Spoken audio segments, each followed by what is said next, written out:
की परिषद के बैनर की तरह कॉलेज का प्रेसिडेंट बना और इसके बाद कुछ समय तक भारतीय मजदूर संघ के साथ रहा।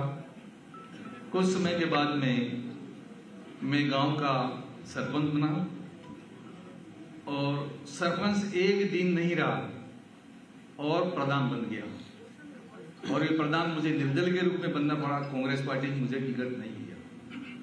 फिर सेकेंड बार मौका मिला, फिर भारतीय जनता पार्टी का सहयोग मुझे मिला, लेकिन कांग्रेस पार्टी ने मुझे टिकट नहीं दिया और प्रधान रहते हुए मेंबर ऑफ पार्लियामेंट बना 98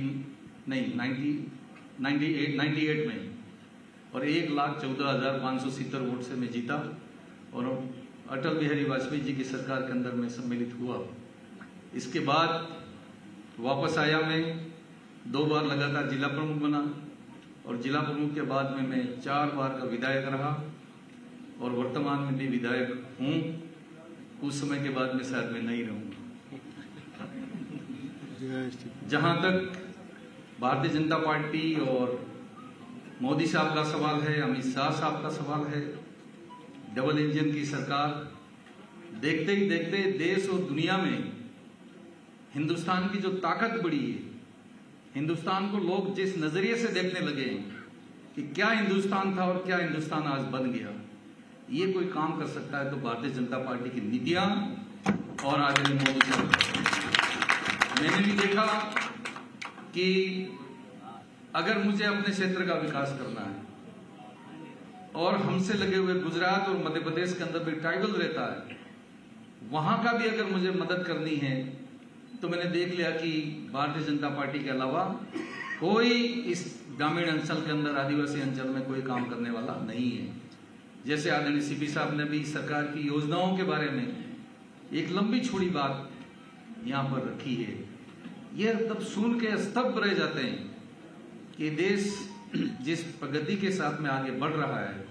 और जैसे कल राष्ट्रीय अधिवेशन हुआ, राष्ट्रीय अधिवेशन में माननीय प्रधानमंत्री जी का उद्बोधन, हमारे राष्ट्रीय अध्यक्ष जी का उद्बोधन और अमित शाह साहब का उद्बोधन हम सबको रोंगटे खड़े करने वाला उद्बोधन था। और उस उद्बोधन को देश तो देख ही रहा था, दुनिया के देश भी देख रहे थे कि हिंदुस्तान कहां जा रहा है, हिंदुस्तान की क्या ताकत है, हिंदुस्तान कितना ताकतवर बन गया। ये तमाम चीजें कल देखने को मिली। इन तमाम चीजों से मैं प्रभावित हुआ और प्रभावित होकर मैंने कहा कि मैं एक बार फिर अपने पुराने घर में जाऊं और पुराने घर में जाकर सुवागढ़ अंचल का, मेवाड़ अंचल का और सभी का, छत्तीस समाज का मैं कैसे भला कर सकता हूं, कैसे मैं विकास कर सकता हूं, ये बात भी इस अवसर पर कह सकता हूं। एक बात मुझे कहते हुए मन में दुख है कि कांग्रेस पार्टी ने भगवान राम मंदिर के बनाने के बाद जब 22 तारीख को प्राण प्रतिष्ठा महोत्सव हो रहा था और वहां जाने के लिए मना कर दिया, ये सबसे बड़ी मुझे ठेस लगी। और मैं सनातन धर्म को मानने वाला हूं, मंदिर को मानने वाला आदमी हूं, देवी देवताओं को पूजा करने वाला आदमी हूं।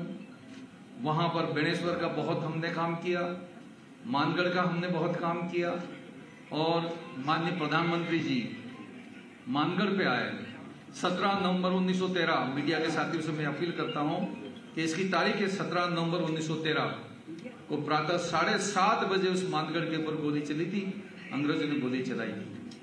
प्रथम प्रधानमंत्री नरेंद्र भाई मोदी थे, वो उन 1,500 शहीद हो गए थे, उनको नमन करने के लिए मानगढ़ आए और मानगढ़ पधारने से वहां का साधु संत, गोविंद गुरु के अनुयायी और आदिवासी समाज बहुत गदगद हो गया कि हमारे पूर्वजों ने इस देश की आजादी के लिए अपने प्राणों को निछावर किया।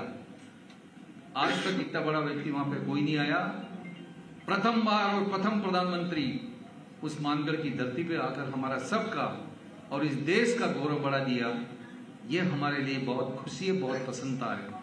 मैं इस अवसर के ऊपर हमारे प्रभारी जी बैठे, उनसे मेरा निवेदन है, प्रदेश अध्यक्ष जी से मेरा निवेदन है, चतुर्वेदी से मेरा निवेदन है, साहब से और राठौड़ साहब से, सबसे मेरा अपील है और मीडिया से भी मेरी अपील है कि आज नहीं तो कल ये मानगढ़ राष्ट्रीय स्मारक घोषित होना चाहिए। ये हमारी सबकी मांग है।